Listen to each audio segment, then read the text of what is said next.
Live from downtown Detroit, Local 4 News at noon starts now. Good Friday afternoon, everybody. We've made it through another week, and the weekend is warming up to record levels. Plus, a former state rep sentenced. What's next for Brian Banks after he admits to falsifying documents in order to get a loan? But first, it's known as the best new restaurant in town, but it won't be opening its doors again anytime soon after police say that someone broke into the building and set it on fire. Thanks for joining us this afternoon. Firefighters spent most of their morning battling these flames at the Catoy restaurant on Michigan Avenue. This is in Corktown, right at 17th Street. The cause of the fire is still under investigation, but investigators do believe that this is an act of arson. Local 4's Nick Monticelli has been out there all morning with investigators and joins us now with this developing story. Nick, good afternoon. And the evidence of the break-in here at Catoy in Corktown was pretty evident, with a busted back door and a tote bag filled with stolen liquor. The fire started around 6 a.m. at Catoy, which is in Corktown again on Michigan and 17th. Firefighters say when they got here, the flames were already coming out of the roof. They say it did not take long to get the fire out, but it did do a lot of damage, so much so that everything inside will have to be replaced if they stay here. Again, investigators believe someone broke in here to steal liquor and then set a fire to cover it up. They found the back door broken into, and again, this tote bag right here filled with liquor. If you have not heard of Catoy, it's a trending restaurant in Corktown. It's been open less than a year, but some would wait up to 2 hours for a table. They offer Northern Thai-inspired food. In fact, the Detroit Free Press recently named it the #1 restaurant on its list of top 10 restaurants that opened in 2016. When you face a situation like this, you have to take a minute and figure out what the next step is.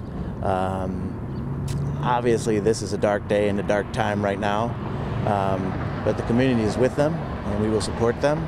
Do Brad and Courtney plan to rebuild or try to fix what's in there? I hope they will. I haven't had a chance to connect with them directly. I mean, it's just happened this morning. Also, we saw arson investigators walking out of this building with a big black computer box. That turned out to be their security system, their security cameras. So there's a very good chance that they've got a good shot of who did this, so we might know pretty soon who's responsible. In Corktown, Nick Monticelli, Local 4. Well, let's hope that security video reveals something. He's certainly fearful of those owners. But now, earlier this morning around 2 a.m., there was another break-in not far from there, possibly connected to this Catoy restaurant fire.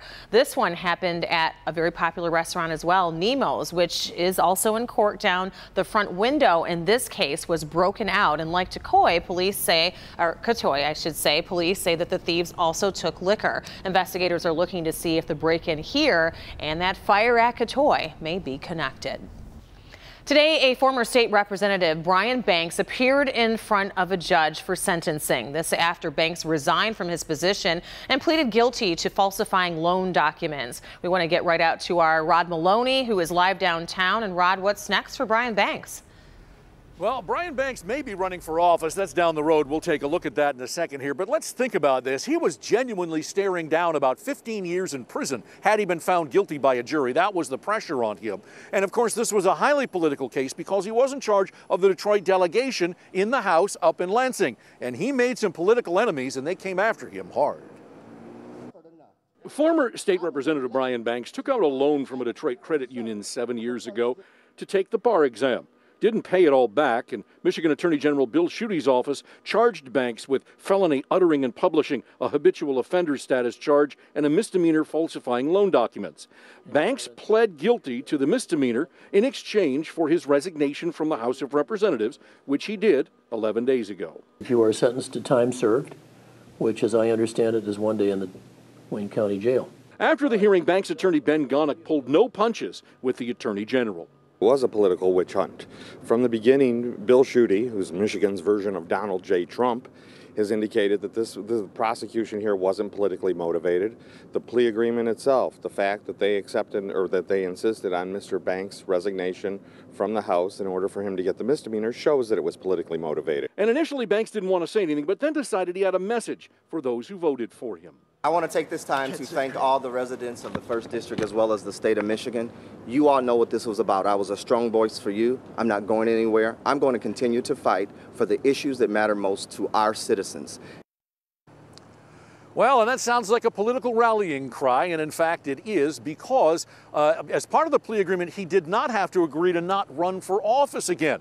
And so there's this distinct possibility that he could run for office. He's weighing what he would do, and there is that possibility that he could actually run for the seat that he just gave up. Back to you. Well, let's talk about that. When is that special election? The special election is on August 8th. And whether he runs or not is a question. He said maybe there was some private sector work for him as well. But a lot of this is tied to the de-insurance, which we will talk about more on Local 4 News at 5. All right, we'll look forward to it. Rod, thank you.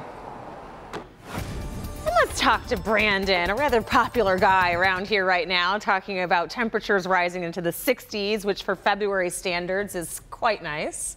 By right now, you mean all the time? Or just right now? Sometimes people are like, oh, the weatherman. But hate the right weatherman, now, love the weatherman. Right now, we love you. We are just a few degrees away from Rod Maloney not wearing a jacket. If you know Rod, he'll brave it. It is 41 degrees in Detroit. East side is a little bit cooler. Why? Well, we have these winds coming off of the big lakes, keeping East Siders just a hair cooler. So when I say Detroit is 41, that's actually Metro Airport in Romulus is 41. But Howell, you're at 40, 41 up in Flint, 40 in Jackson. You get the idea here. Temperatures, for the most part, heading up into the middle 40s, maybe a few areas struggling a little bit cooler than that on the east side. Our north zone may not warm up quite this much, but our south zone may be closer to 50 degrees later this afternoon. 41 now to 43 at 2 o'clock, slowly warming 45. It's sort of baby steps today and giant leaps tomorrow with the temperatures waiting on a warm front. You see this next batch of high clouds coming through the middle of lower Michigan, and that still has to come through here. East winds not only keeping east siders cooler, but keeping this warm front down south right here close to the Ohio River. So, I mean, Ohio border. Said that a couple of times today. Warm air is surging in. We've got your weekend forecast. You're going to love it coming up. All right, sounds good. Thank you, Brandon.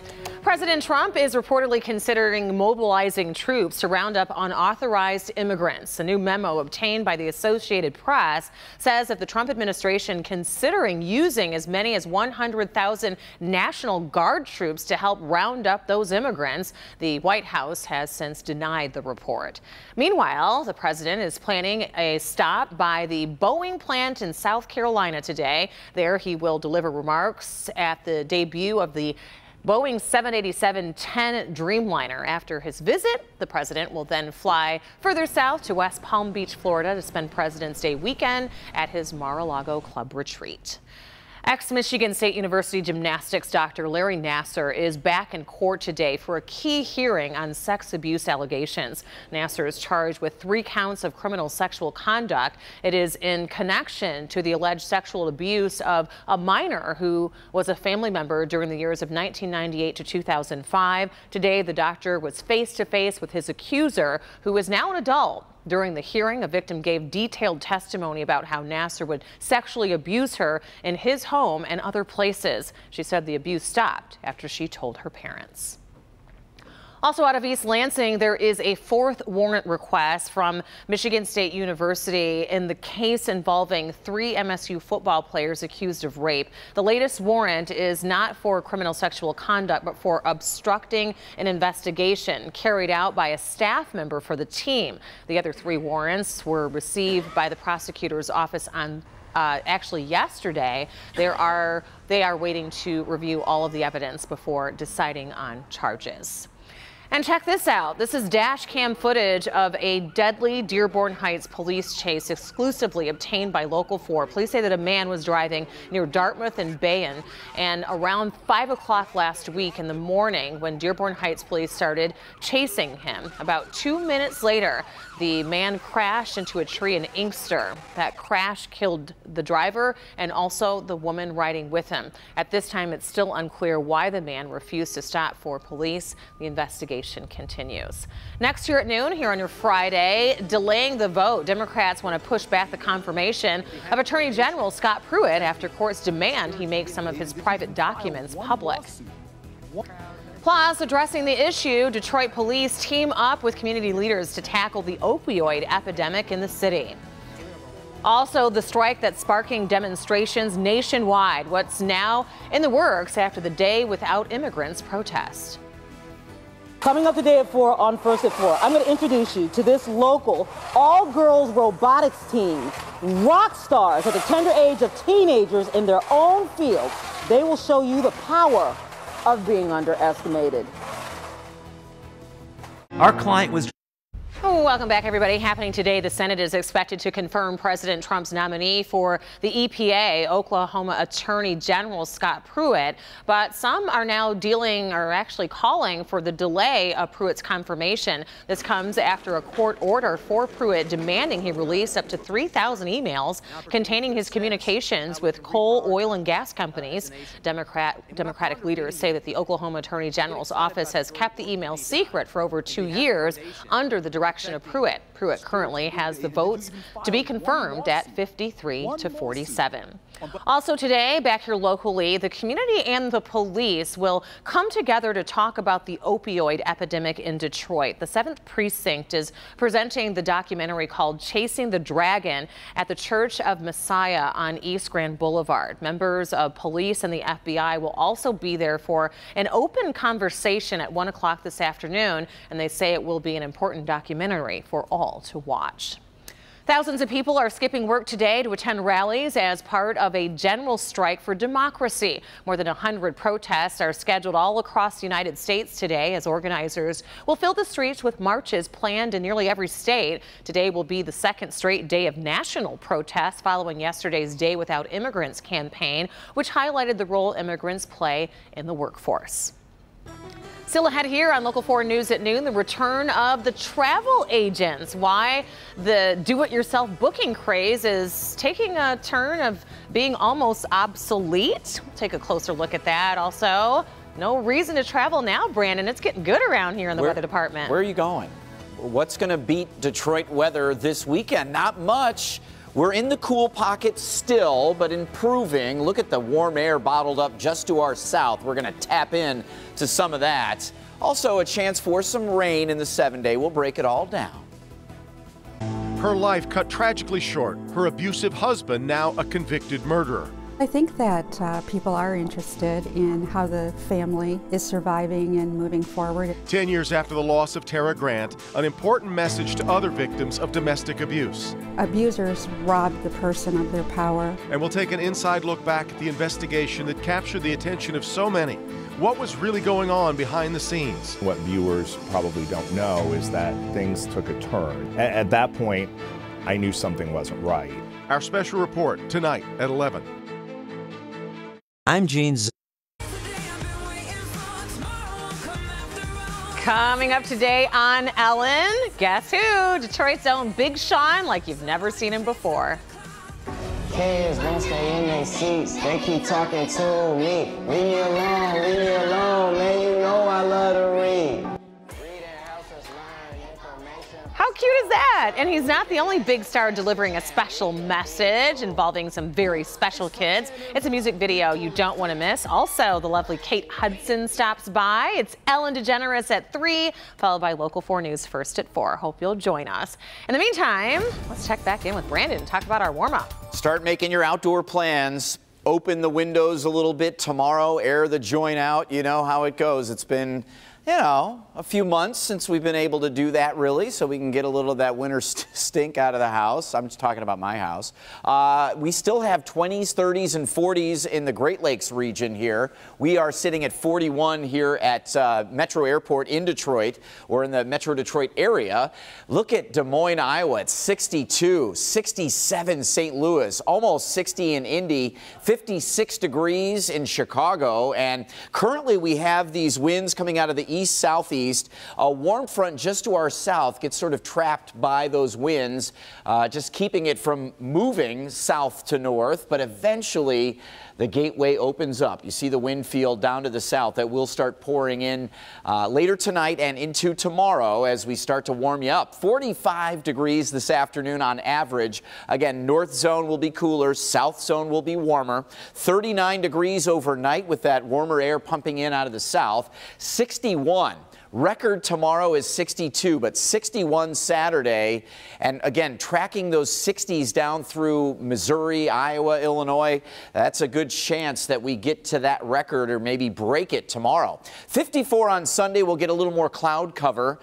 Currently seeing some cloud cover, a little thicker up near Lansing, Midland area, and some of that still has to pivot through here. And eventually this warm front starts to bust in here, and we should not only get warm, but sunshine is plentiful. It'll be a little breezy tomorrow at times. Southwest winds, 10 to 20 through parts of the day. But Sunday, after a slight cool down, not much, still very enjoyable. Monday is President's Day. It is looking like 50s stick around most of the week. We do have rain chances, Rhonda, on Tuesday and Friday of next week, but all days, Monday through Friday, look to be in the 50s. Not bad. We'll take it for February. Brandon, thank you. Well, there are some things that you might not know about travel agents. For instance, that they still exist. You might not have used one in a while thanks to Google and all these sites. In fact, more people are using travel agents now more than they have in years, proving that sometimes a low-tech approach can have high advantages. Travel booking sites put a world of options at your fingertips, maybe too many. Online overload is one reason brick and mortar travel agencies are making a comeback. I can lose some of that stress of just knowing everything will be taken care of. That's a major reason more customers like Lure Lang are coming through the doors of Man Travels. A good travel professional is going to find out what you want and then do everything for you. That personalized service does come at a cost, usually between $200 to $300, depending on the travel needs. But often those fees can be offset by agents' access to special deals. The small fee you pay is almost erased by the money you save using a travel agent who has good relationships. Those travel agency connections can also get you perks like complimentary extras or a better room. One other benefit? I have had middle of the night phone calls. Someone to help you 24/7 if you run into any problems. We protect you from the beginning of the process working with me to the day you come back into town. So you don't have to feel like you need a vacation just from planning your vacation. And a little travel etiquette. Agents make a living through clients' booking and fees, so it's not okay to go to an agent to get information and then book it on your own.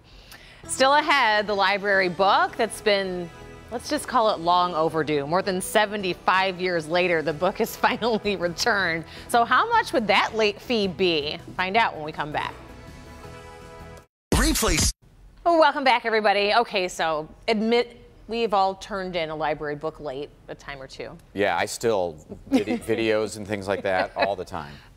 But this one was returned 75 years later.